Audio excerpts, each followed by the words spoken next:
தம்பிய பார்க்க வீட்டு வாசல்லையே ஆவலா காத்திருந்த அழகிரி.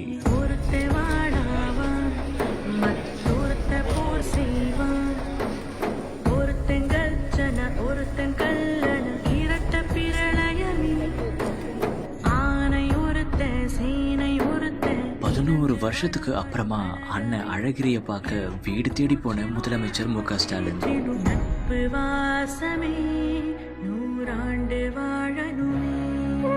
ஸ்டாலினும் அழகிரியும் பார்த்துக்கிட்ட அடுத்த நொடியே 2 பேருமே செஞ்ச நெகிழ்ச்சிகரமான செயல். திமுக பொதுக்குழு கூட்டத்துக்காக முதலமைச்சர் மு.க. ஸ்டாலின் மதுரைக்கு போயிருக்காரு.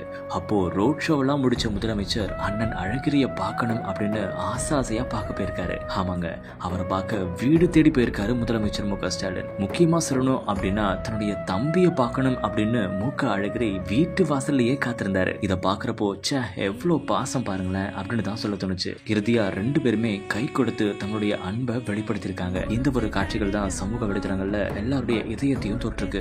இதை பத்தின உங்களுடைய கருத்துக்களை எங்க கூட ஷேர் பண்ணிட்டு போங்க.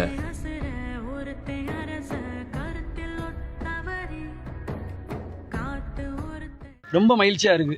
அண்ணன் தம்பி சேர்றதுன்றது பெரிய விஷயம். சேர்ந்தா எவ்வளவு பெரிய சந்தோஷம் இருக்கும். 14 வருஷம் ரொம்ப சந்தோஷம் இல்ல. அது வந்து காலையில தான் தெரியும்.